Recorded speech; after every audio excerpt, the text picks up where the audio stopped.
A ver, ¿ahora me escuchan? Sí, padre. No sé si... Sí, se escucha bien. Sí, te escuchamos bien, padre. Bueno, vamos a comenzar este segundo encuentro. Vamos a empezar repasando la tarea, así esperamos a los que faltan. Y los que no hicieron la tarea se pueden ir, ¿no? Vamos a hacer una oración y comenzamos. En nombre del Padre, del Hijo y del Espíritu Santo. Dios te salve María, llena eres de Llena gracia. eres de gracias. El Señor es contigo. Bendita tú eres entre todas las mujeres. Bendito es el fruto de tu vientre, Jesús. Santa María, Madre de Dios, ruega por nosotros, los pecadores, ahora en la hora de nuestra muerte. Amén. Nuestra Señora de Guadalupe. Por la duda los silencio a todos. Y en todo caso después cada uno puede pedir la palabra. Muy bien. El ejercicio del encuentro pasado apuntaba, bueno, a partir de las ideas sobre vocación que compartimos, eran 3 como ejes: llamada, respuesta y misión. Hacer una lectura de ese pasaje del primer capítulo del Evangelio de Juan, donde se da una serie de llamados, ¿sí? La invitación era, por un lado, a aplicar esos 3 elementos: llamado, respuesta y misión, y también prestar atención al modo en el que se da como una especie de llamada en cascada, por decir así, ¿no? Como cada uno de los llamados después se volvía instrumento de la misma vocación del Señor. Así que, ¿alguien quisiera compartir algo de eso? Todo lo que dice, no quiero empezar. ¿Alguien quiere empezar? ¿O desde casa o acá? Llamó la atención primero cuando empecé a leer, digo, pero esto no es llamada, haber anotado a nadie. Entonces, después cuando avancé con una segunda lectura y profundizar un poco, digo, bueno, no, acá están justamente las herramientas, es decir, es una llamada de la que se vale, en principio, como un testigo. Testigo que por otra parte es un testigo preferencial, también recibió su llamado al momento en que María la visita a Isabel. Testigo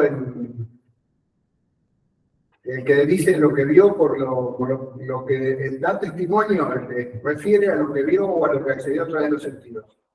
Estaba viendo que en griego, testigo, es mártir. Tiene el origen de la palabra tiene que ver también con mártir, que bueno, para la iglesia es, sobre todo en esas épocas, bastante trascendente.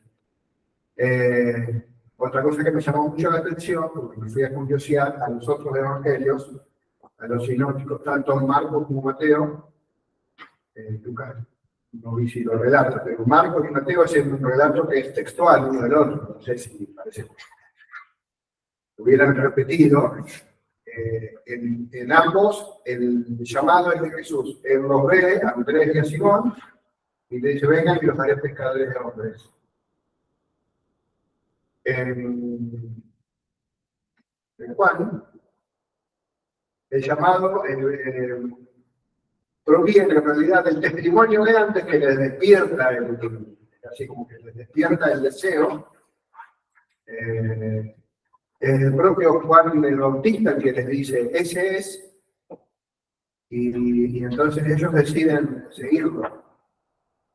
Habla de Andrés y otro más, que se supone que debería ser Pedro, porque no se sabe. No, Pedro no. ¿No es? Seguro que no es Pedro. Entonces es distinto que los otros. Porque de hecho Andrés después va a ir y le va a decir a Pedro. Claro, tenés razón, le va a decir a Pedro. Que de alguna manera ya también hay como una misión eliminar o ingeniar de Andrés, que lo va a buscar al otro día, lo va a buscar a Pedro. Ellos mismos a Felipe lo ve Jesús y lo llama Jesús. Él sí le dice sí. Pero antes. A Felipe sí. No, y después Felipe lo sigue a Natanael. Antes no sé. Los sacerdotes Pero sí, digamos, se vale de un testigo. Y es como que te despierta el deseo y el deseo es uno el que lo reconoce. No es una llamada tan directa como la que le hace nosotros evangélicos. En ese primer seguimiento, ¿se acuerdan? Juan el Bautista señala a Jesús como el Cordero de Dios y Andrés y el otro discípulo comienzan a seguirlo. Jesús se da vuelta y le dice, ¿qué buscan? ¿Qué quieren? Y ellos le dicen, Maestro, ¿dónde vives? Y entonces ahí sí se da como un llamado más directo de Jesús, ¿no? Vengan y vean. La respuesta es inmediata. Claro, ¿no? Y siempre se refiere a ese pasaje, ¿no? El dato que pone Juan, ¿no? Eran las 4 de la tarde, ¿no? Como el acontecimiento había marcado el corazón de los discípulos. Y sí. Antes hay otro, no hay muchos, pero yo encontré que uno concreto, dice, y alguien dijo, yo soy una voz que grita en el desierto, allá en el camino del Señor. Yo lo tomé como un llamado. Ahí está hablando Juan el Bautista. Bueno, pero en cascada, así como que... Claro, sí. O sea, hay un llamado que después se va concretando por, no sé, las respuestas, digamos, a los llamados como están identificadas así como puntuales, o podemos decir que hay respuestas a través del conocimiento. Sí, tal vez el ejercicio apuntaba más a este seguimiento de Jesús. Entonces, en ese sentido, bueno, la figura de Juan, que es la voz que grita en el desierto, que no es la palabra sino la voz, resuena en ese testimonio señalando a Jesús como Cordero. Y después se da como este seguimiento propiamente de estos discípulos, ¿sí? Y que después, bueno, Andrés va y habla con Pedro y se dan esos otros llamados dentro del mismo contexto. Pero bueno, así, tal vez si tomamos esa referencia de Andrés y el otro discípulo y Pedro como el primero o como el segundo, ahí podemos ver, ¿no? El llamado que por un lado está a través de ese testimonio, pero que el testimonio lleva al encuentro personal con Jesús. ¿Sí? La respuesta, que en ese caso es inmediata, veíamos que en la Sagrada Escritura había respuestas que eran como instantáneas y otras que eran más demoradas por el temor y demás, como Jonás había salido la semana pasada. Y después de ese ir y estar con Jesús, brota la misión, que no es que Jesús le dice, andá y llámalo a aquel, sino que es como natural en Andrés ir y compartirle a su hermano Simón lo que había vivido él también y que había encontrado al Mesías, ¿no? Entonces ahí podríamos ver como en ese pasajecito esos tres elementos, ¿sí? De los que están en casa, ¿alguien quisiera compartir algo? Y si se escucha cuando hablamos desde acá, por las dudas.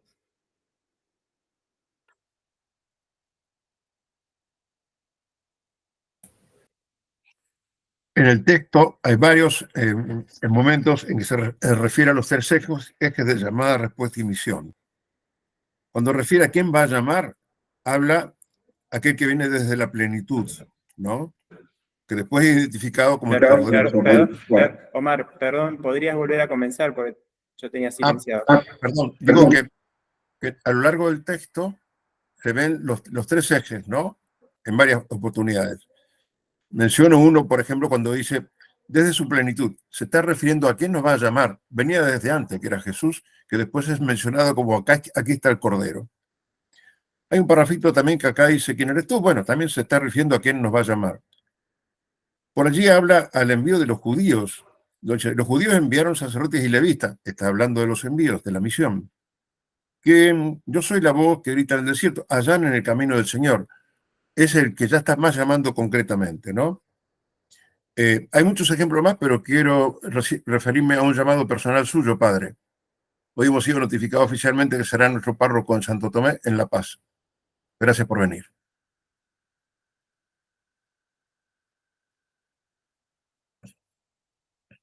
Gracias, Omar. Bueno, sí, hoy se difundió la noticia que hoy como administrador parroquial de La Paz de Santo Tomé. Así que bueno. Puede ser que los otros días leí la noticia de que el Papa nombró obispo a Auxiliar, al padre Matías, vecino. Sí. ¿Pero en qué parroquia está ahora? Y hasta ahora estaba en Sagrada Familia en Santo Tomé. Lo leía. Me voy de Carmen. Nuestra Señora de la Paz en Santo Tomé. ¿Te va? Sí. A Santo Sí. Tomé. Es como un párroco sin el título. Es como el párroco sin el título. O sea, mismo trabajo. No, es parroquia, ¿Está el pero movimiento de todos los sacerdotes? unos cuantos. No sé cuántos, pero. Así que bueno, Ya no me entiendo. veremos cómo sigue la historia. Sea con éxito. Sí. La virgencita que me lleva se encarga. Para que viene de- ¿Estás tomando la sabes? Sí. Está feliz. No, tiene mucho más. Muy bien. Bueno, vamos entonces al tema de hoy. ¿Sí? Que lo pueden buscar en el sitio en la vocación. Cultura Vocacional. ¿Sí? Este sería el tema de hoy.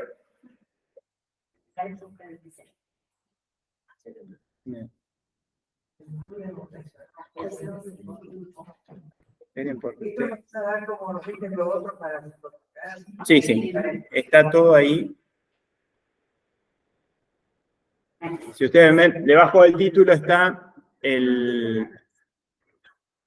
también para descargarlo en PDF. Después que lo pasé a PDF me di cuenta que tenía algunos errores, pero bueno, mínimos, de tipeo, de pasado. Bueno, para que nos ubiquemos, también vamos a tener como dos partes.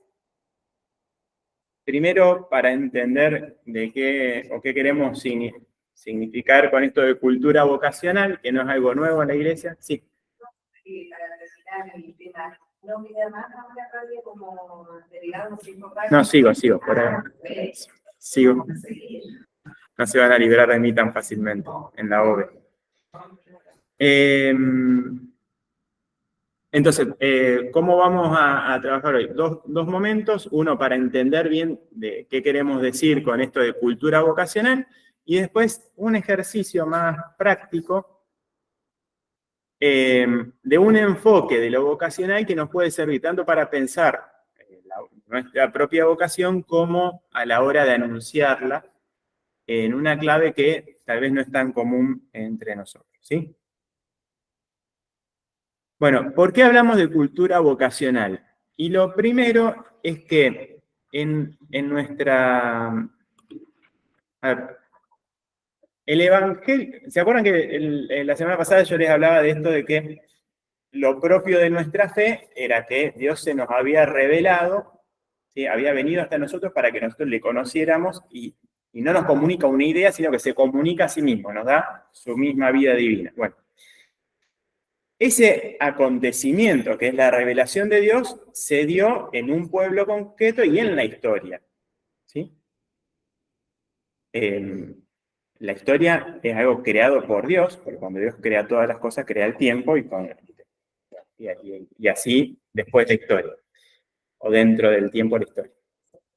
Sí, bueno, como en esta historia concreta donde Dios se revela, se va dando a conocer a un pueblo que es el que guarda la experiencia de ese encuentro con el Dios misericordioso y fiel, el Dios vivo y verdadero, que le sale al encuentro y lo acompaña en el camino.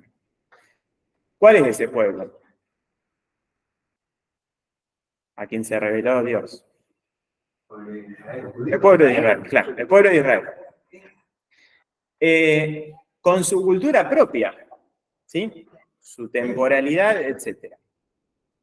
La revelación de Dios nos llega a nosotros en el Antiguo Testamento a través de las categorías propias del pueblo de Israel y del hombre antiguo. Por eso hay muchas cuestiones que son simbólicas, que son propias del hombre antiguo, ¿sí? Para decir algo, por ejemplo, no sé, cuando nosotros en la misa cantamos o recitamos el santo, que dice 3 veces santo, bueno, es un texto tomado de la Sagrada Escritura, del libro del profeta Isaías, pero ¿por qué repite 3 veces santo? Porque para la lengua hebrea no existe el superlativo, que como nosotros diríamos santísimo. Entonces, para decir algo, para decir santísimo, se repite. Fíjense eso, que es un dato de la lengua, es como nosotros hemos incorporado esa alabanza y la tenemos en nuestra liturgia, ¿sí? En Jesús se nos revela la plenitud de la verdad divina, porque Él es la verdad. ¿Y quién es Jesús? Es un hombre judío de ese momento, ¿sí? Sí. Una pregunta. ¿Puede ser que en un momento en la lectura que había leído la de Juan decía como y como que Jesús quiere cumplir la vida de Moisés? O sea, como tiene que ver con eso. También, bueno, que Jesús sea el cumplimiento de la ley de Moisés significa que Él viene como plenitud de una revelación que ya había iniciado en el pueblo de Israel, ¿sí? Que tenía la ley como signo de la alianza y como forma de vida. A lo que voy es que Dios no es que viene como una especie de cosa séptica que se revela sin ningún tipo de relación con el hombre concreto a quien se revela. Se hace entender por ese hombre y por eso le habla en una lengua que puede entender. ¿A dónde voy con todo esto? Es que Dios mismo quiso encarnarse en una cultura concreta. Al hacerse hombre, asume todo lo propio de ese hombre que es Jesucristo, verdadero Dios y verdadero hombre, ¿sí? Bueno, así como el Evangelio, la palabra eterna, se encarna en una cultura, al hablar de evangelio de la vocación o de dimensión o de la vocacionalidad o vocacionalización de la fe o del sentido vocacional de nuestra fe, también ese matiz tiene que encarnarse en una cultura y en la nuestra propiamente, ¿sí? Hacia ahí vamos a ir, es decir, a comprender que el evangelio de la vocación no es solamente un contenido teórico, como podemos formularlo, sino que tiene que enraizarse en nuestra cultura actual, ¿sí? En la cultura que nosotros vivimos. ¿Qué es cultura o qué entendemos por cultura?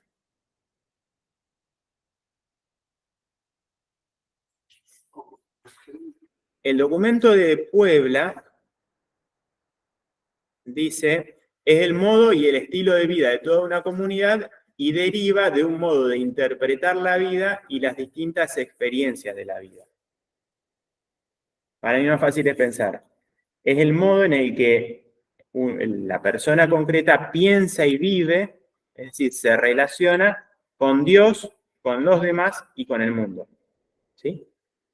La cultura abarca como esas tres direcciones, ¿no? La relación con Dios, con los demás y con el mundo. El modo de pensar, de vivir, de actuar, las costumbres, ¿sí? Y por eso supone 3 cosas la cultura. Una mentalidad, una sensibilidad y una pedagogía. Un modo de pensar, un modo de sentir en sentido amplio y una pedagogía, un modo de transmitir. Porque la cultura se va desarrollando en la interacción humana. No es que yo digo, voy a hacer una cultura. ¿Sí? Hace unos días salió en el Litoral una nota sobre el Esperanto. El Esperanto es un idioma neutral universal que se hizo de laboratorio con la pretensión de que sea una lengua que reúna a todos los pueblos. Una cosa de laboratorio. La lengua no funciona así. Por eso nadie lo habla. ¿Sí? Claro. Sí, uno no puede. Te decía, estás hablando de Esperanto, ¿Sí? siempre no se entendía nada. Bueno, ¿Pero qué era? Era una lengua de laboratorio. Bueno, la lengua es parte de la cultura, ¿no? Pero surge de la relación y por eso también nuestra lengua va a evolucionar. Se traduce en valores, instituciones, un sistema simbólico, las creencias, ¿sí? Y se vuelve patrimonio de muchos. Entonces, si pensamos la cultura en sentido general, es este modo de relacionarse, de vivir con todo lo que rodea al hombre y consigo mismo, ¿sí? Bueno, ¿qué vemos hoy en la cultura actual? Que se nos presenta un hombre sin vocación. Estamos hablando, queremos llegar a la cultura vocacional, ¿sí? En la cultura actual se nos presenta un hombre sin vocación. ¿O qué elementos ven ustedes de este hombre sin vocación? En la cultura general. En la cultura actual, sí. ¿O qué elementos de la cultura nuestra ven que sería contrario a la vocación? Y nada. No es que nada, digo. Las masas, como Que a uno sí pueden escuchar. Empiezan a hablar y te dicen, y nada. Porque no saben dónde está, no saben quiénes son, no saben lo que quieren.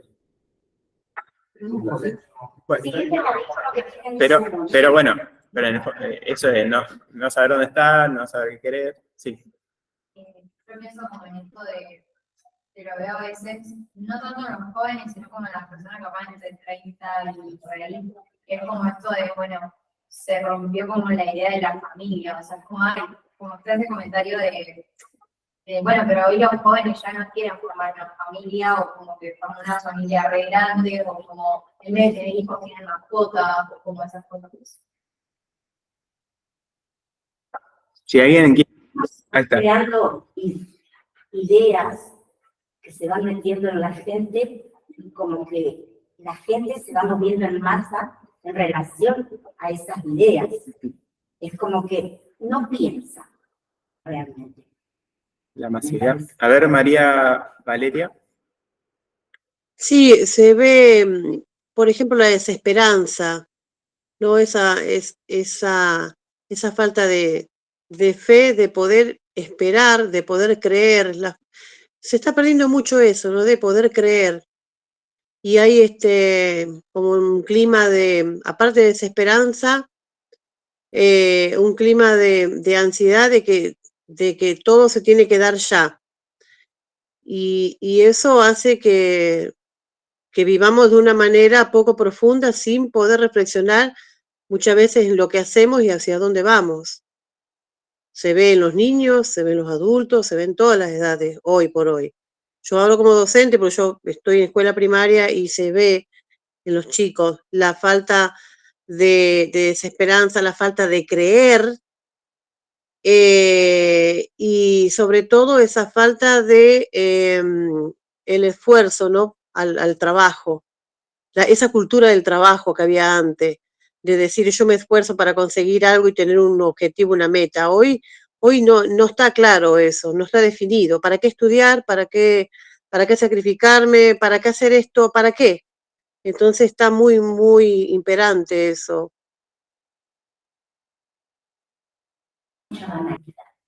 Gracias, Valeria. ¿En qué sentido? Que no hay llamados, no hay respuesta, no hay función. Espérenme que estoy mareado con la... Acá. La cultura actual, desvinculada de la trascendencia, ha perdido la noción de la esperanza y sobre todo del llamado.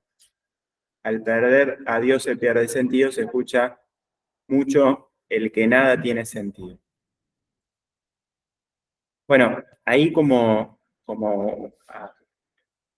una síntesis, podríamos decir, de esos elementos del hombre sin vocación, lo primero es esto, se pretende vaciar al hombre de Dios, ¿no? El mundo, no hay trascendencia, sea como un ensimismamiento de la persona, alejada de los sentimientos más profundos. Es muy común ver en jóvenes y no tanto esto de que no sé qué me pasa, no sé ponerle nombre a lo que siento.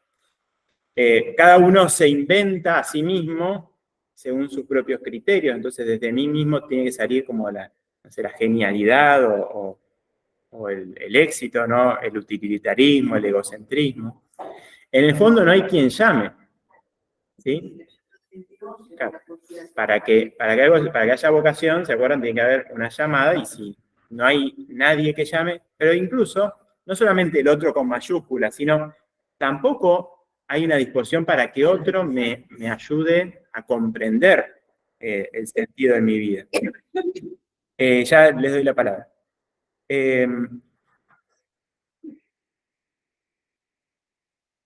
Todo lo que es fuente de inspiración o de interpelación para inquietarme, para sacarme de mí mismo, también queda como solapado, suprimido. Se da que el hombre termina como siendo sin relación, aunque hay interacción, pero no hay una relación cordial, humana. El Papa en estos días decía que la inteligencia artificial no nos corte la relación entre nosotros. Y se anula este sentido de la alteridad, ¿no? Los jóvenes se piensan como nómades, ¿sí? Sin raíces. Bueno, no hay nada que me ate, ni tampoco pretendo conservarlo. Y no estoy hablando en esto, bueno, si hay que irse del país porque acá está todo prendido fuego, sino que no hay como una raigambre a la familia, a la cultura del lugar, no en todos, pero en muchos. Y también se da esto que decía Cata, de una insensibilidad para asumir un proyecto de vida, ¿no? Y un temor a la responsabilidad que eso supone. Claro, o a la propia capacidad. Sí, es más fácil cuidar un perro que tener un hijo. A ver. Omar. Un hecho cotidiano que lo vemos todos los días en la calle a cualquier hora y a todas las edades. Por ejemplo, cruzan la calle sin mirar el tránsito que no para, sin mirar los semáforos. Hay un sinsentido de la vida, un sinsentido del llamado. Y lamentablemente veo en el ámbito de la catequesis también que jamás se les jamás se les habla de la vocación.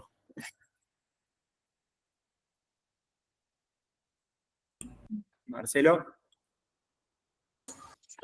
Me parece que la sociedad está muy confundida con qué creer, porque con esto de que vos te podés autoayudar, autosanar, vos sos Dios y sos el cuerpo y sos la persona, sos todo junto. Yo soy el que tengo la energía, tengo el poder y tengo todo. Entonces llega un momento que cuando se dan cuenta que no es así, entran en una confusión y en una desolación que no saben a quién recurrir, si nunca supieron o los tienen tan confundidos que no saben ni quién es Dios. Eso es una de las cosas que veo. Y después, por supuesto, todo esto de los videos rápidos que lleva a que la gente, más de todos los chicos, crean que en 5, 10, 15 segundos se resuelve cualquier cosa de la vida. Y eso lo llevan a una desesperación y no tienen en qué confiar ni cómo resolver todas esas cosas.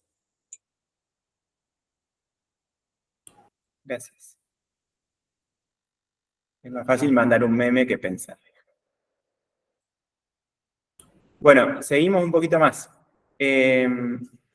Bueno, ahora, ante este panorama podemos hundirnos en la queja y en el desánimo, en la desesperanza, o podemos dar una respuesta.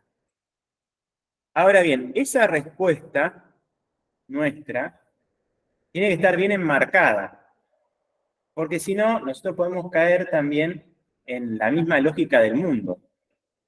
Entonces, la respuesta que supone la cultura vocacional no busca responder a una deficiencia, somos cada vez menos, la gente se suicida o lo que fuere, sino ir a lo profundo de nuestra identidad. Es volver al principio. El Evangelio no es algo agregado a la revelación. La vocación es algo agregado a la revelación, sino que es parte. Y en esto me detengo porque cuando hablamos de revelación, nosotros podemos pensar solamente en el rostro de Dios, ¿sí? Que se me revela. Pero la fe no solamente me dice algo sobre Dios, sino también sobre mí, sobre el hombre, que es criatura, ¿sí? Entonces, la fe no solamente nos abre los ojos para comprender el misterio divino y del cosmos, sino sobre la persona. Entonces, cuando hablamos de cultura vocacional, es algo que brota del mismo evangelio. ¿Por qué? Porque es buena noticia sobre la persona misma, sobre el hombre. ¿Sí? Entonces, la cultura vocacional no busca responder a una deficiencia, vemos que está todo para atrás, entonces hay que hacer algo, sino que vamos a lo profundo de la identidad humana y cristiana. No salimos a hacer publicidad porque tenemos un producto sin vender, ¿no? Bueno, hay que hacer algo, sino que testimoniamos lo que somos. No buscamos emparchar la cuestión, hacer algo así como, bueno, para zafarla, sino que somos llamados a crear una nueva cultura. Y esto es importante porque corremos el riesgo, tenemos la tentación de volver sobre experiencias pasadas. Si esto funcionaba, ¿o por qué? ¿Qué pasó? ¿Cuál es el drama? Que el Evangelio tiene que encarnarse en la cultura de cada tiempo y de cada lugar. ¿Sí? Sí. Me hace acordar como a la teología del cuerpo. Hace poco veía relacionado en que Juan Pablo II hablaba de la teología del cuerpo, pero en relación a lo que estaba manifestando la sociedad de ese momento. O sea, y como no venía a aportar nada de nuevo que no haya hecho Cristo, pero sin embargo, como citando a Cristo, respondiendo a las inquietudes de la sociedad en ese momento. O sea, estaba en plena revolución sexual, entonces venía a hablar de la sexualidad ordenada, digamos. Nada, un re buen ejemplo de eso. Sí, bueno, la teología del cuerpo es evangelio dicho sobre la realidad, no solamente de la sexualidad, sino de la persona humana.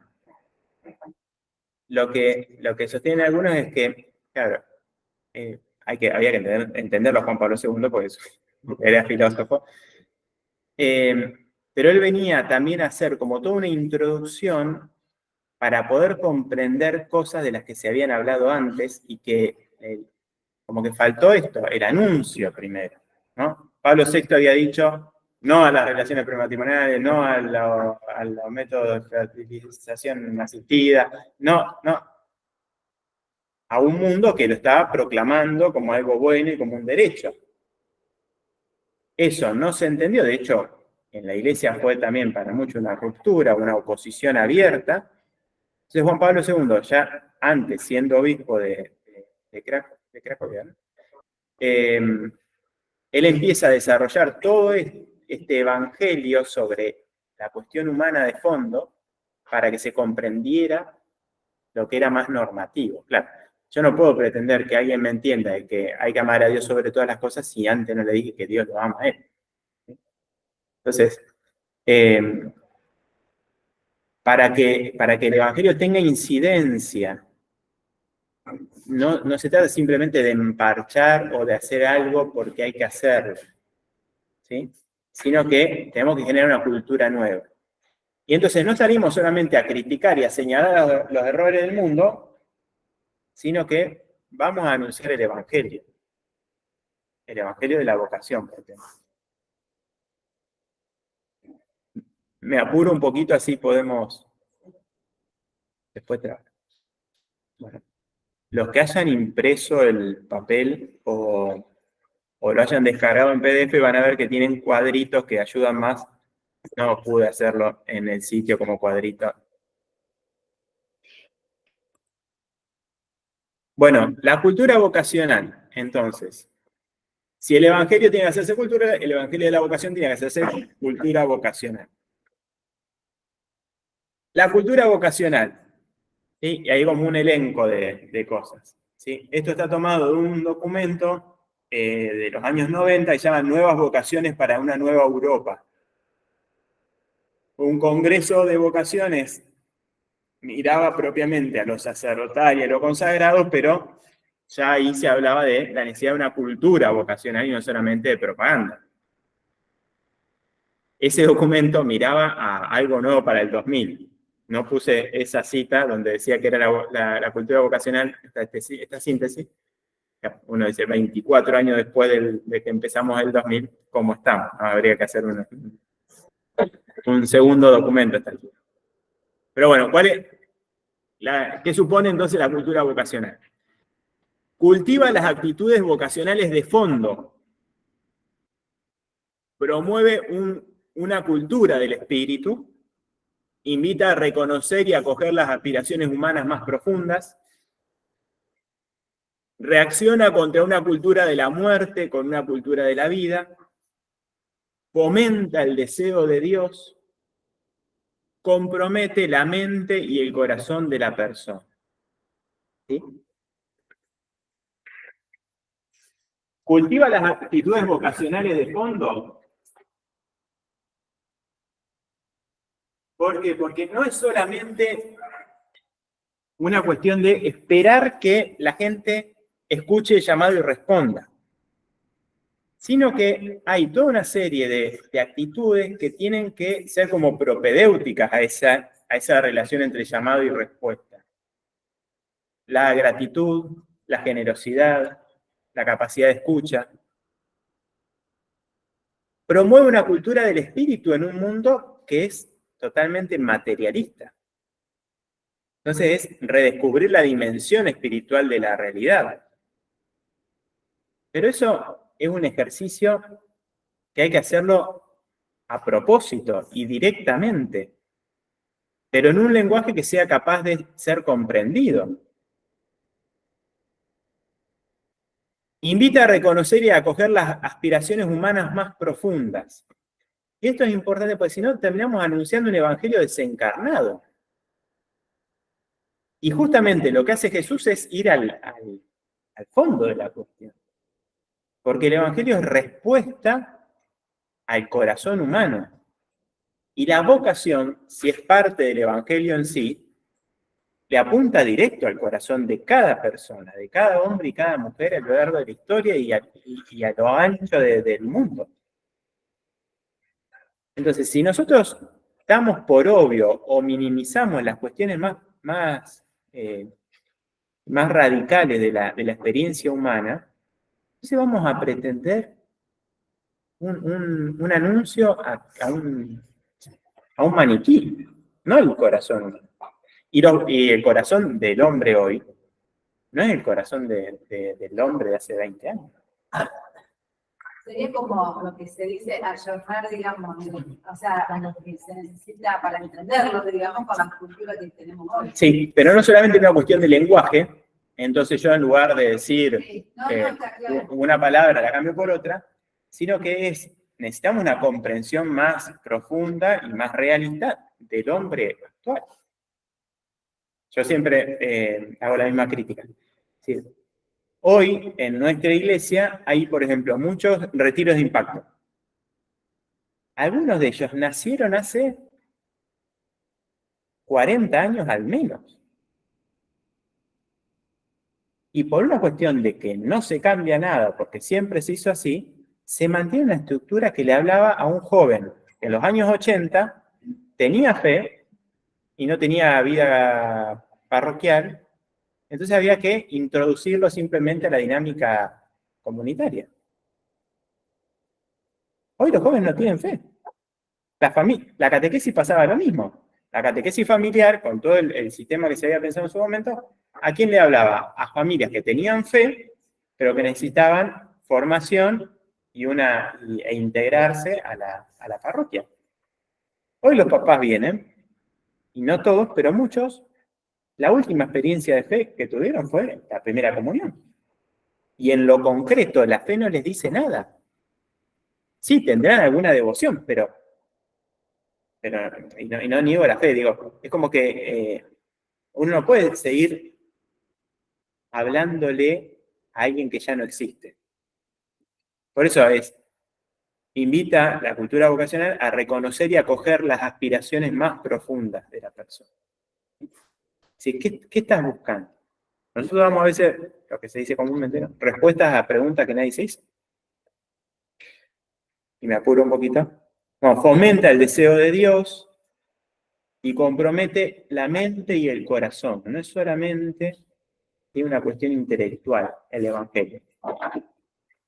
Bueno, lo que dice este documento de Nuevas Vocaciones para una Nueva Europa es que la cultura vocacional o el desarrollo, la promoción de una cultura vocacional es el primer objetivo de la pastoral vocacional y aún de la pastoral en general. Por eso cuando el obispo había propuesto el año vocacional, que después hizo trienio vocacional, apuntábamos ¿a qué? A redescubrir como iglesia la dimensión vocacional de nuestra fe. El Papa Francisco, después está la cita por ahí, dice en Christus Vivit, que es la carta que él escribe a los jóvenes, ¿no? Toda pastoral es vocacional. Toda espiritualidad es vocacional. ¿Sí? Si lo sacamos, si sacamos lo vocacional del horizonte, entonces nos salimos del Evangelio. Entonces, recuerdan, si la cultura en sí tiene estos tres elementos, un elemento intelectual o racional, una mentalidad, un elemento de sensibilidad y otro de praxis o de pedagogía,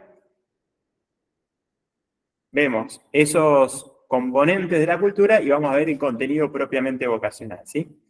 Si hablamos de mentalidad vocacional, a eso corresponde una teología vocacional, es decir, tenemos que tener las ideas claras respecto de lo que es la vocación. Y esto, la teología vocacional, ¿de qué se trata? De buscar el fundamento en Dios que ama y llama, lo que decíamos la otra vez, ¿sí? Y es crear una conciencia y una convicción de que esto es así. Yo tengo que tener claro que Dios no solamente ama, es bonito, creó todo y qué sé yo, sino también que siendo vivo, llama hoy. La sensibilidad, y apunta, bueno, la imagen es mentalidad, no la mente. Mente, corazón y mano, ¿sí? Una mentalidad vocacional, una teología vocacional. Una sensibilidad vocacional, el corazón, que apunta a una espiritualidad vocacional. En esto la Iglesia ha crecido en la conciencia de que es la espiritualidad la que unifica a la persona. ¿Sí? Uno puede pensar la formación, la educación en distintos ámbitos. ¿Sí? La exhortación Pastores Dabo Bovi, que es sobre la formación sacerdotal, dividía la formación de los seminaristas en cuatro dimensiones, ¿sí? La humana, la espiritual, la intelectual y la pastoral. El último documento sobre este tema le agrega la dimensión comunitaria, pero hoy, el último documento es del 2016, pero en ese documento se explicita aún más que es la dimensión espiritual la que unifica a todas las otras dimensiones. El don de la vocación presbiteral. En esto, hay algunos que son docentes, ¿no? Y es la gran falencia de nuestras instituciones, no solamente la de la escuela, nuestras parroquias. ¿Sí? Para que una formación sea integral, tenemos que hacer más énfasis en una espiritualidad cristiana. ¿Y a qué apunta esta espiritualidad vocacional? A crear solidaridad espiritual, a ayudar a otros a descubrir el sentido de la vida, el llamado de Dios. Sin vida espiritual nadie puede dejarse cautivar. ¿Sí? Es escuela de oración, de deseo, de acción y de pasión. ¿Sí? Esto está tomado del Chenchi. De pasión en el sentido de que hay que aprender a padecer también. La acción católica tenía los 4 pilares: oración, estudio, sacrificio y acción. E implica obviamente la afectividad, ¿no? No es una cuestión meramente, así como, no me sale la palabra, como de asepsia, ¿no? Como que yo vivo en un tupper o en una especie, en una bolsa Ziploc, como anestesiado, como al margen de lo que me pasa. Tengo que aprender y enseñar a poner mi corazón en las cosas de Dios también, ¿no? La oración, por decir algo, no es solamente una cuestión intelectual, discursiva. Por eso San Ignacio en los ejercicios hace meter todos los sentidos. Estar como si presente me hallase, viendo lo que ven, escuchando lo que dicen, sintiendo, ¿sí? Y tercero, una praxis o una pedagogía vocacional, ¿no? Las manos, Y esto supone también integrar las 4 dimensiones de la vida de fe, ¿no? O de la vida eclesial. El servicio, la comunidad, el testimonio y la liturgia, ¿no? La diaconía, la eclesía, la martiría, ¿sí? Y la liturgia. ¿Sí? Los 4 ámbitos de la vida de la iglesia, ¿no? Servicio, comunidad, testimonio y liturgia. Y ahí está la cita esta de Francisco, que si alguien puede leer, le agradezco. Fuerte y claro. Vamos a hacer trabajar a algunos de los que están desde su casa. A ver si lo ven.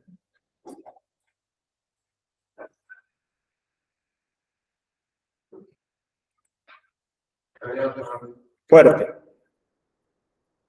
Porque nuestra vida en la tierra alcanza su plenitud cuando se convierte en ofrenda.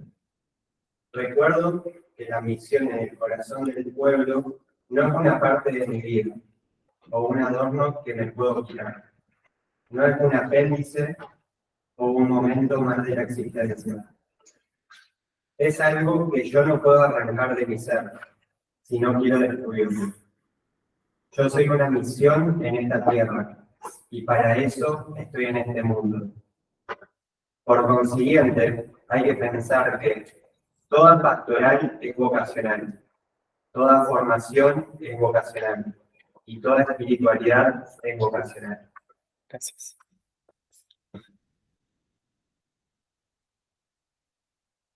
La misión en el corazón del pueblo no es una parte de mi vida o un adorno que me puedo quitar. No es un apéndice o un momento más de la existencia. Es algo que yo no puedo arrancar de mi ser si no quiero destruirme. Es fortísima la expresión, ¿no? Pero para la iglesia, ¿no? Lo de San Pablo, ¿no? Ay de mí si no evangelizara. Ahora, vivir de esa manera me saca del escritorio, me saca de mí mismo, de mi encierro, de mi egoísmo, de mi comodidad.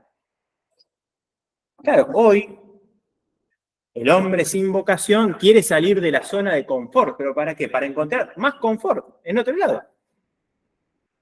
Entonces, salirte de la zona de confort es, no sé, más éxito profesional o más viaje o no sé qué, desafiarte a vos, pero es vos mismo, ¿no? Como una especie de... Un camino simple. Claro, pero además que te terminás metiendo en vos mismo. Como una... sí, Algo que nunca se sacia. Siempre... Claro, bueno, y claro, no, uno no encuentra saciedad en lo que no sacia, que es uno mismo, ¿no? El corazón del hombre busca la saciedad solo en Dios. Nunca llega a encontrar la plenitud. ¿Sí? Entonces, digo, esto cuando... Por eso la cita de Francisco, ¿no? Cuando queremos transmitir esa pasión del Evangelio, tiene que llegar a eso. Pero la consecuencia última, lo vamos a ver al final, es que solo va a haber cultura vocacional si hay gente apasionada por esto. Porque la cultura, así como la cultura de muerte que vivimos, y hay muchas cosas que están pergeniadas a propósito para llevar al hombre a la ruina, también para que surja algo nuevo, hay que hacer una fuerza contraria. Hablando de videitos pavos, de 15 segundos, para los viejos, bueno, hay los que se acuerdan. El otro día veía uno que estaban todos como en el subte, ¿no? Y salían del subte, iban caminando, todos amontonados, y entonces empezaron a hacer como en la película La Momia, no sé si alguien se la acuerda, en la película de la momia, como que lo embrujaba todo, lo tenían todo medio sombra, y entonces iban caminando diciendo, Imhotep, todos zombies. Y entonces, claro, alguien en el subte empezó a decir eso, y todo el mundo, Imhotep. Claro, porque el ritmo de vida que vivimos termina alienando. Nos termina desconfigurando lo humano. Claro, Me parece de personalidad. claro. También. Pero es como un signo de la masificación. Claro, todos quieren ser originales, todos quieren darle al blanco a las cosas. Pero la verdad es que no brota lo verdaderamente. Es difícil comprender esa palabra de San Pablo que dice, y creo que es San Pablo, ¿no? Y que dice que la muerte es ganancia. Sí. O sea, eso es lo que nunca se llega a comprender como, no sé, puede llegar que esto es algo pasajero y que Bueno, pero ¿para qué? vivir para la vida eterna, ¿no es cierto? Pero para que la vida eterna sea significativa hoy, yo tengo que valorar esta vida. Claro, porque durante mucho tiempo también la espiritualidad cristiana fue una negación o un menosprecio aún de esta vida. ¿Sí? Me callo un ratito y vamos a ir a escuchar a alguien que sabe más de todo. Vamos a escuchar al padre Amedeo Sensini, que es un sacerdote canosiano italiano. Esto es un extracto de una conferencia que él dio hace unos años sobre la cultura vocacional. Ahí en el sitio van a ver que son 2 videos para verlo entero, y está el video cortito de 8 minutos, que es la parte que vamos a compartir ahora, ¿sí? ¿Cuál es la idea y el ejercicio? Él va a hablar de 2 modelos para hablar de vocación, ¿sí? El modelo que llama de la creación y el modelo de la redención. Como es italiano, hay que estar bien atento para entenderle y habla un poquito rápido. No es que le acelere el video. Así que tienen todos los condimentos para que no entiendan nada, pero confío en que van a poder.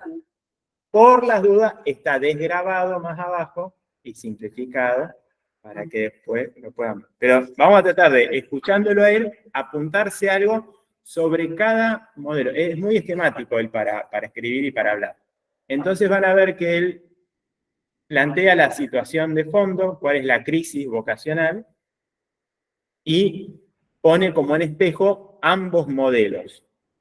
La invitación es que ustedes en el papel, o en lo que sea, puedan ir como apuntándose algo de lo que él dice de cada modelo. ¿Sí? Armarse una tablita o no sé, lo que puedan. ¿Sí? ¿Se entendió? ¿Los dos modelos son propuestas de él o no? Ya te vas a entender. Son 2 maneras de ver o de pensar. Tenemos que anotar.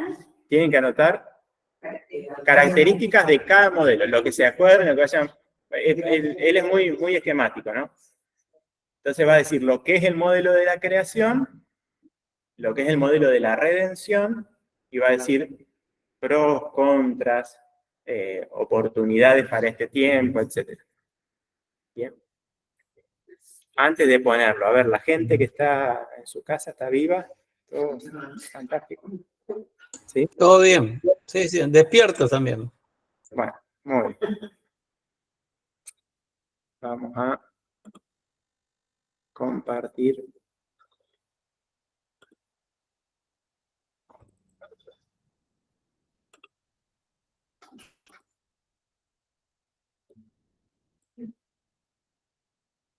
Bien.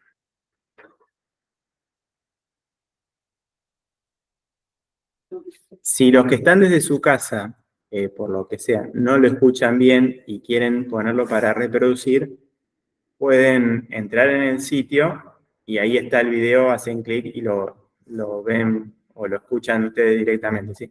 A veces la conexión no es tan buena según el lugar. Bien. Pero bueno, háganlo directamente, ¿sí? Hasta ahora, en el tiempo pasado, hemos usado para hacer animación vocacional el modelo de la creación. ¿Qué significa este modelo? Significa que la vocación es la expresión del sueño de Dios, el creador, sobre la criatura.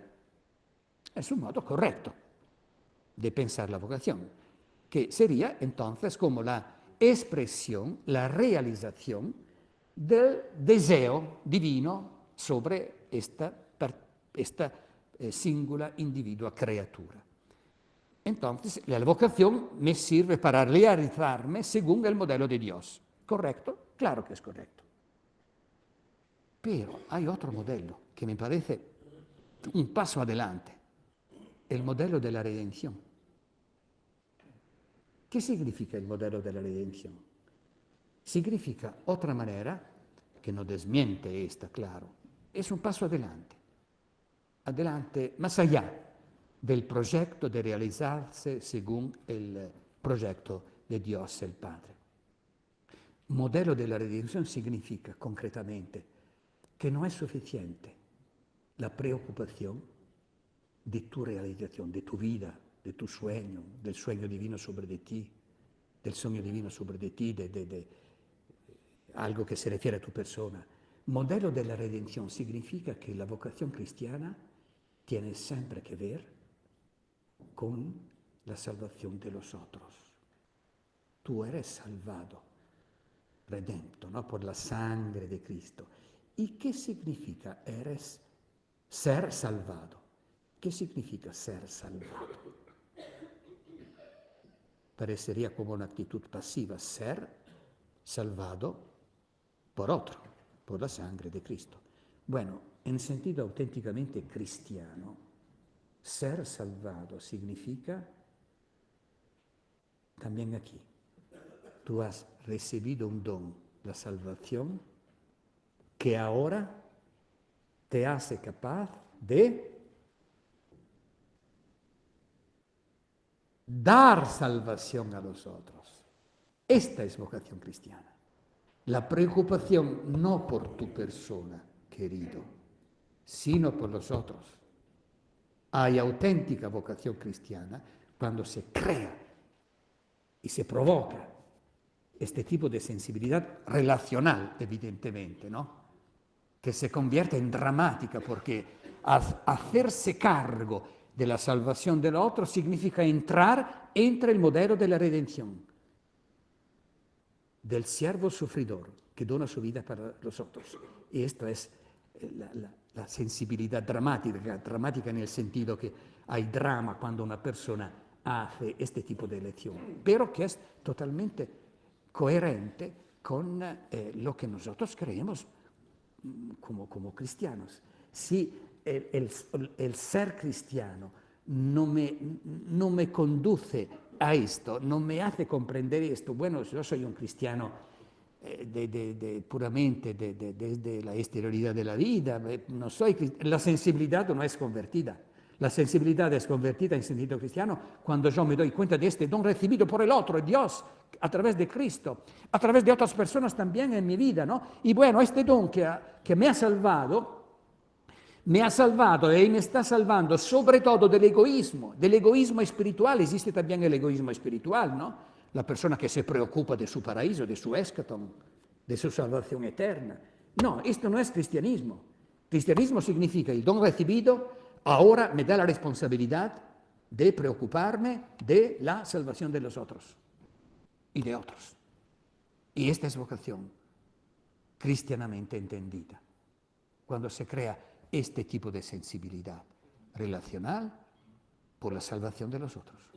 Y yo soy absolutamente convencido que si nosotros en la animación vocacional pasamos a través de estas sensibilidades, bueno, vamos a tocar el corazón.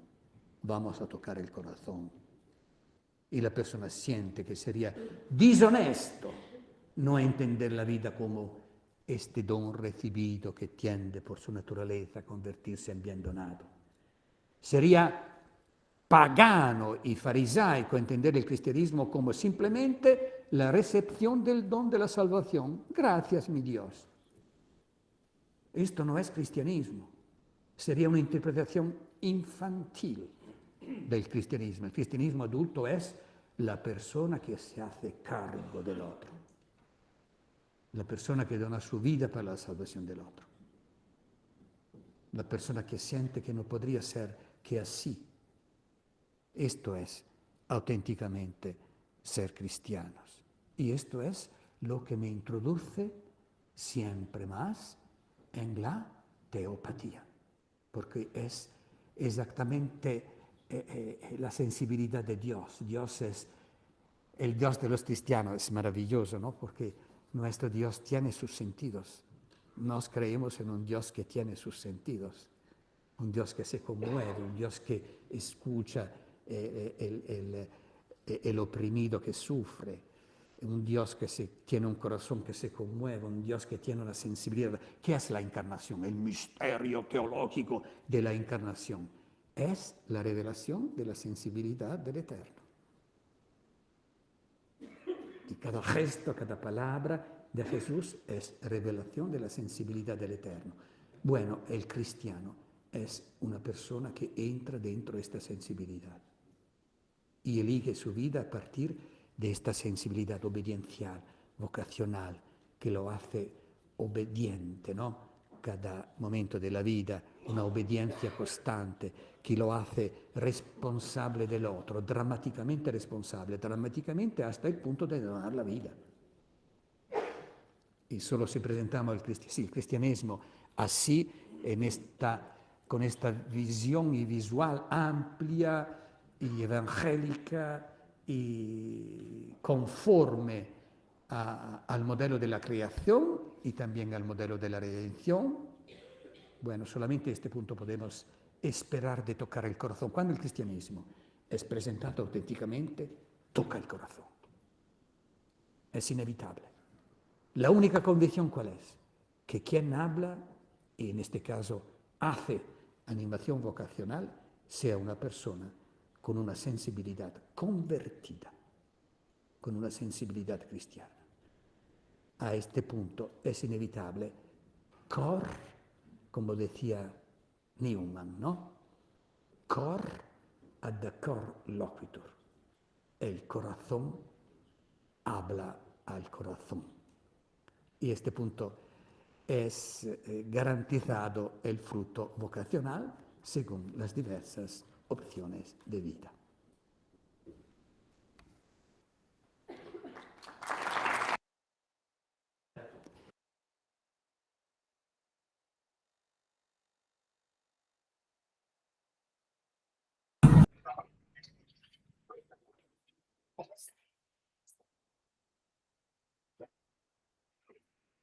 ¿Se entendió algo? Es como que el poco para todo, como que habla de la sensibilidad, o sea, de salvar al otro, con eso ya tenés, porque hoy en día lo que no hay, pues lo que hay mucho es egoísmo, uno, todo para uno. Y ahí está la clave, o sea, acaba de darse para salvar a los otros, y es lo que está faltando, y de ahí desencadena todo, me parece. Sí. Bueno, si vamos como al esquemita de lo que primero dice Sensini, bueno, ¿cuál es la vocación que está en crisis? Uno puede decir, no sé, tenemos el seminario con un poco seminarista, locura, es un desastre, o el matrimonio. Entonces dice, lo que está en crisis es la vocación cristiana, primero. Y entonces él dice, hasta ahora hemos usado como modelo para hablar de vocación este modelo de la creación, que ¿en qué consiste? En recibir. Pero es decir, es pensar que la vocación estuvo como en el origen de mi vida, por ejemplo. Dios me llamó desde tiempos inmemoriales, de toda la eternidad, para que yo sea tal o cual cosa, porque así yo me voy a realizar. Yo voy a cumplir con el proyecto de Dios. O sea, el modelo de la creación es que la vocación no está atrás. El deseo divino de Dios. Claro, el deseo divino de Dios para mí, pero que yo realice eso es bienestar, es plenitud mía. ¿Está mal? No. Sí, Valeria.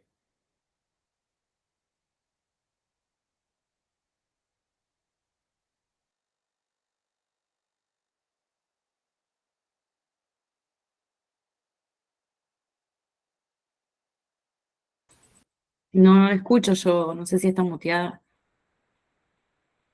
Ah, no se escuchaba. Que le presentaba estos dos modelitos, el modelo de la creación hablaba de la expresión del sueño de Dios, ¿no? Que el deseo sobre la criatura. Y hacía una comparación con el modelo de redención, que va mucho más allá de este modelo de creación, que es un paso más allá, que es como darle vida a esto, a este deseo que se presenta en el primer modelo de creación, sino es como darle vida y ponerlo al servicio, y tiene que ver con digamos, no decir, bueno, ya está, yo me tengo que autorrealizar, sino que el verdadero cristiano, que es la crisis hoy, es que estamos olvidándonos del otro, ¿no? Dice, el don recibido me da esa responsabilidad de salvar al otro. Eso es lo que yo pude anotar. Y habla también de que sería como pagano, de quedarme con ese don en sí mismo y no poder ponerlo al servicio.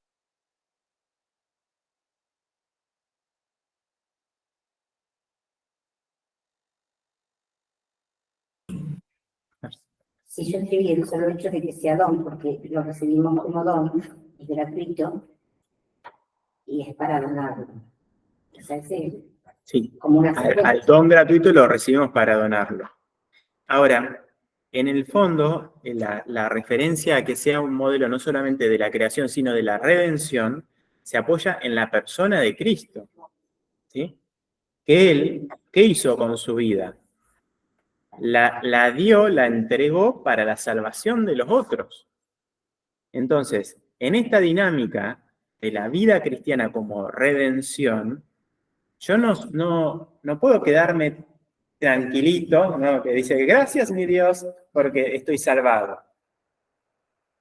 Pero es que muchas veces vivimos así. En la primera, por ejemplo, seguimos diciendo, como decías, el proyecto que tiene Dios para mí, pero yo todavía no me siento parte de eso y por lo tanto no encuentro ese gusto, ese amor, esa pasión, porque otra cosa que habla de la sensibilidad, que educar todo eso, que están las pasiones, que están los deseos, los anhelos, las ilusiones, los proyectos en el interior del hombre, y por ahí se trabaja como a ese interior. Entonces, seguimos diciendo, bueno, es el proyecto de Dios, pero yo, no, el mío no, por ejemplo. Y uno aún podría decir, este es el proyecto para mi plenitud, y elegirlo, pero de manera egoísta, porque yo me voy a hacer más feliz, voy a llegar más rápido al cielo, o a una nube más alta que el que pasa por al lado mío. El paso está no solamente en abrazar el proyecto, sino que no quede solamente en mi propia satisfacción o felicidad o plenitud, sino hacerme cargo de la salvación. Es lo propio de Jesús. Aquí estoy, Señor, para hacer tu voluntad. Todo ese salmo, ¿no? Que después comenta la carta a los hebreos, justamente apunta a eso. Me diste un cuerpo y un oído atento, porque es lo que hace el mismo Jesús. ¿Sí?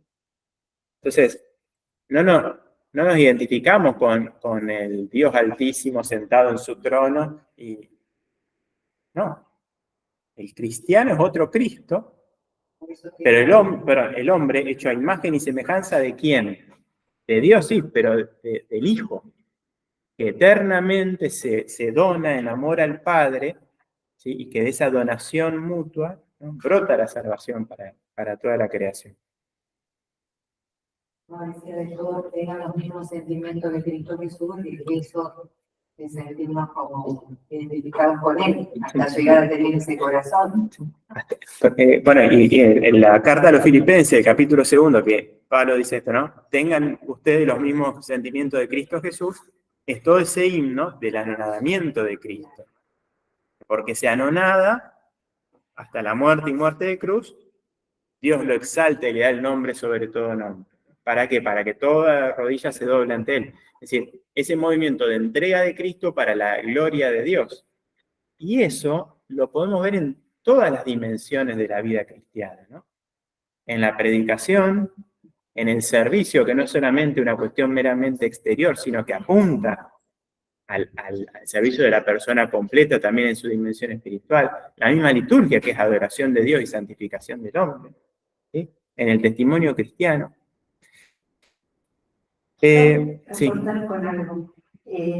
Antes de que empiece, tira a mi mente una palabra que dijo, no me acuerdo el nombre del sacerdote, porque justo fue un sacerdote que fue a reemplazar al nuestro amor, que preguntó, o sea, en la misa, ¿para qué nos había creado Dios? ¿Cuál era el motivo principal, no? Y Dios nos creó para amar.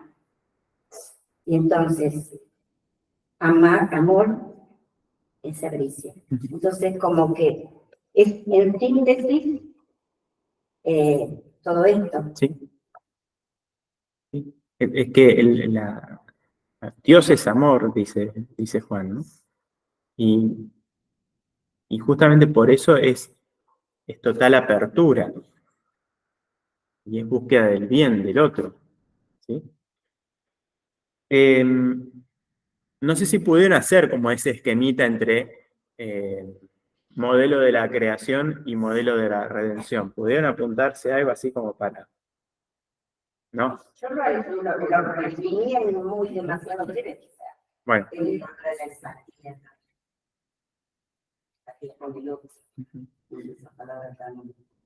Sí, yo creo que son para ganar.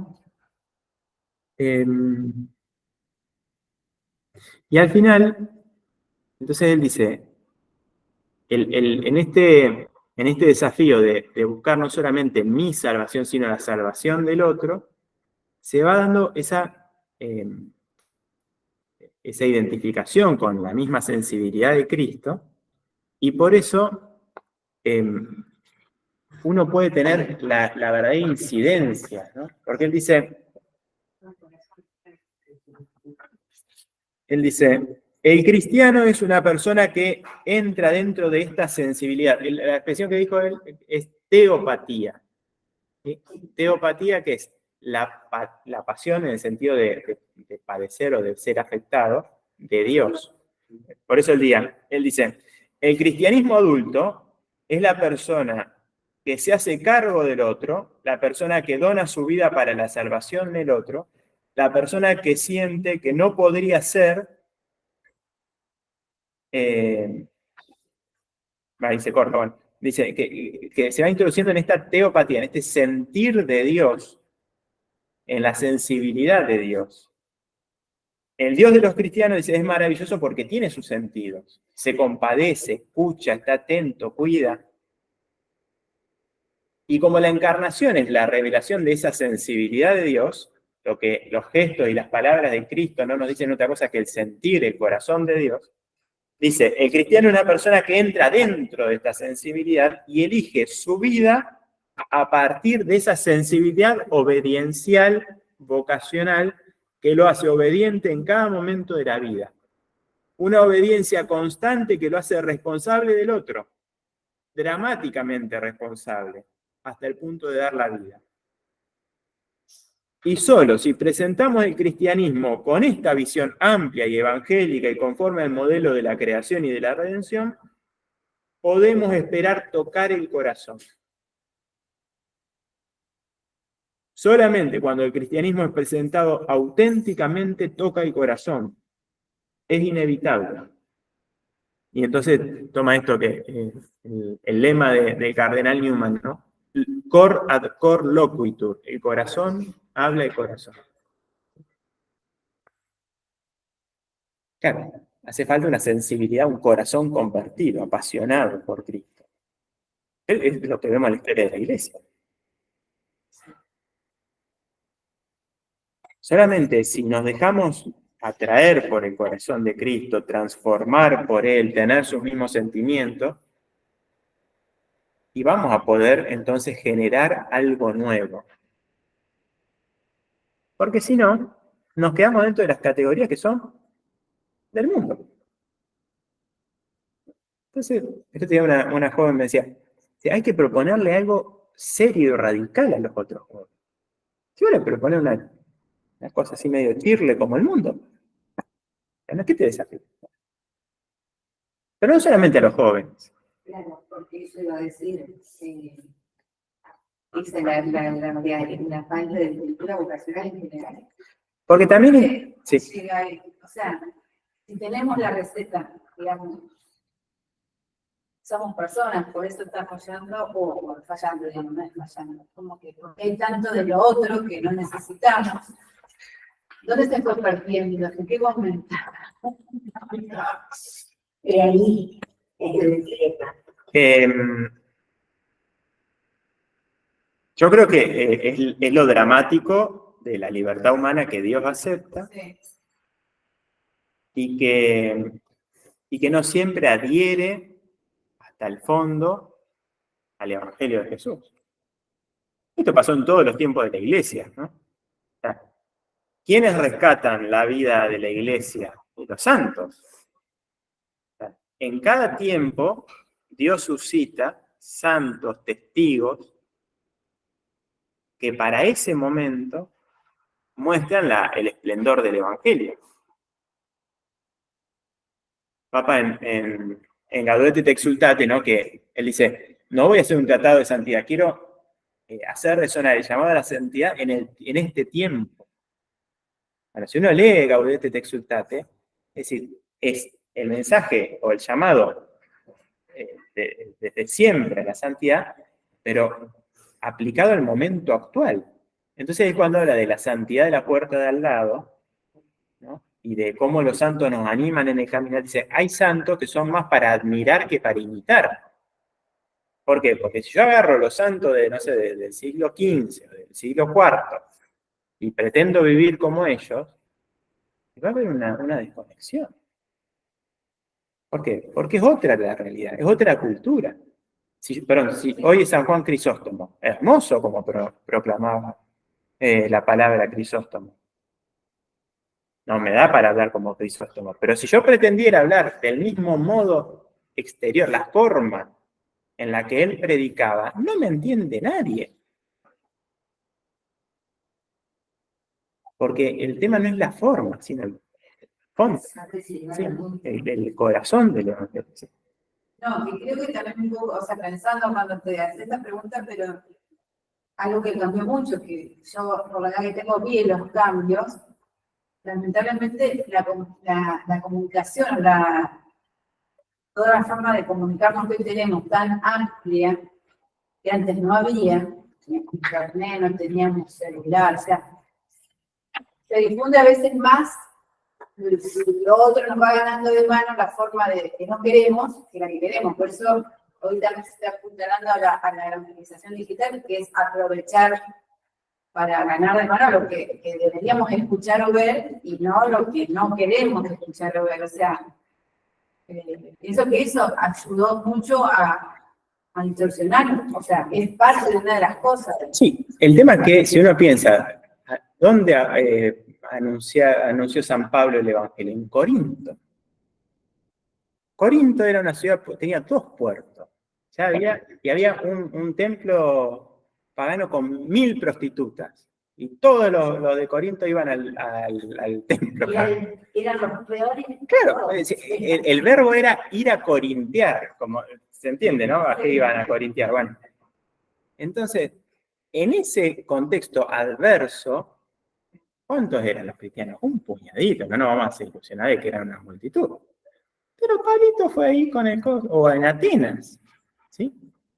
O sea, ¿nosotros qué pensamos? Como ya somos cristianos y la iglesia ya estaba y ahora aparecieron las redes sociales, la nueva tecnología, lo que sea, nosotros pensamos como estos vinieron a rompernos la cosa. La realidad es que nosotros llegamos tarde donde la gente ya estaba, ¿no? Creo que los que fueron al encuentro de evangelizadores digitales, capaz que nos pueden compartir un poco más. Pero ¿cuál es? Hay que ir ahí donde está la gente. A anunciar que el evangelio. Vamos a redondear, así no nos extendemos.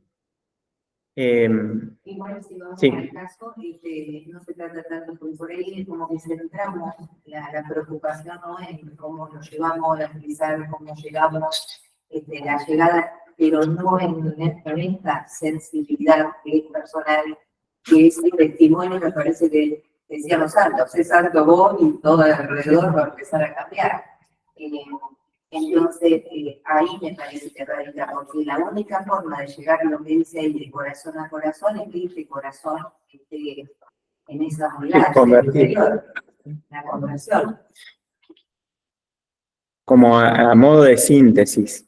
Bueno, cultura vocacional entonces es un modo de pensar, de vivir en nuestras relaciones con el mismo Dios, con los demás, con la creación incluso, desde esta dinámica de llamado, respuesta y misión. ¿Sí? El Evangelio tiene que encarnarse en mi modo de ser en este mundo, en este tiempo, en esta cultura, ¿sí? En lo concreto de este momento histórico. Lo que debe hacer el país, ¿Sí? Ahora, esa cultura vocacional no va a brotar por mandato del Papa Francisco, de que venga después, o porque antes lo dijo Juan Pablo II. No. Va a brotar, como lo ha hecho a lo largo de la historia, del corazón convertido, del corazón unido a Cristo, pero no de manera aislada, sino de la dinámica eclesial. ¿Por qué? Porque, claro, si uno piensa también los santos como francotiradores, uno va a decir, es como que como en el COVID uno contagiaba a los demás, bueno, uno podría pensar como focos de infección cristiana en distintas partes de la tierra, pero es que la iglesia es el cuerpo de Cristo que tiene un corazón que ama y que busca dar la salvación. Entonces, en la medida en que también crezcamos en la conciencia eclesial, comunitaria, de esta urgencia de que todo sea vocacional, una responsabilidad. si como iglesia entendemos, pero no por un mandato solamente exterior, sino porque nos urge, ¿no? La caridad de Cristo me urge, y como iglesia entendemos esa urgencia de anunciar a los demás que la vida tiene un sentido, que estamos acá porque hemos sido amados y somos llamados a amar, que hay más plenitud y más alegría en el dar que en el recibir, y todo lo que podamos decir. Así se va a ir gestando una cultura distinta en todos los órdenes de nuestra vida. Amén, aleluya. Bueno, próximo viernes vamos a ver las distintas vocaciones, ¿sí? Dentro de esta misma lógica.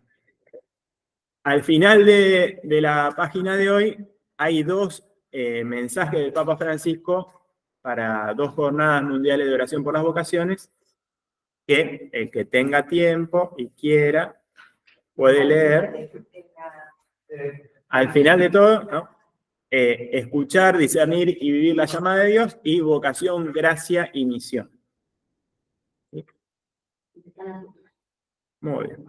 Bueno, sí. ¿Tiene relación la doctrina social de la iglesia con la cultura vocacional?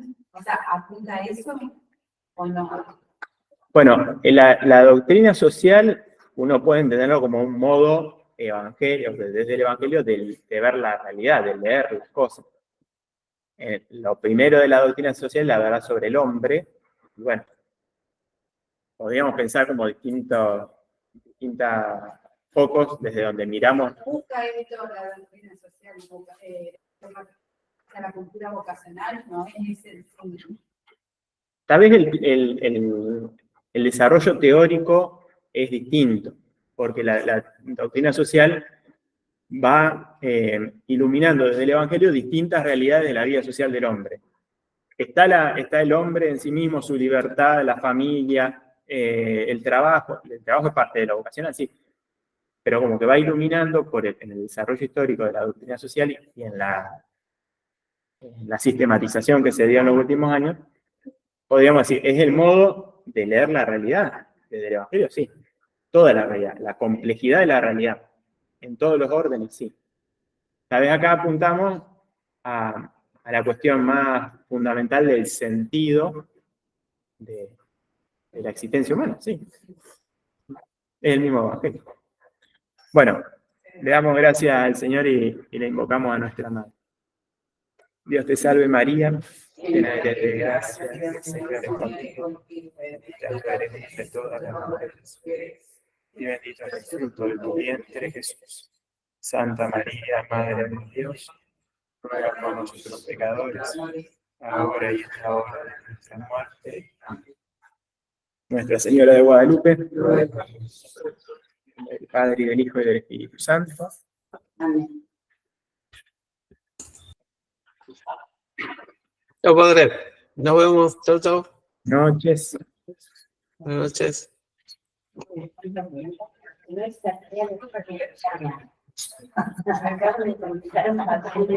Omar, no te...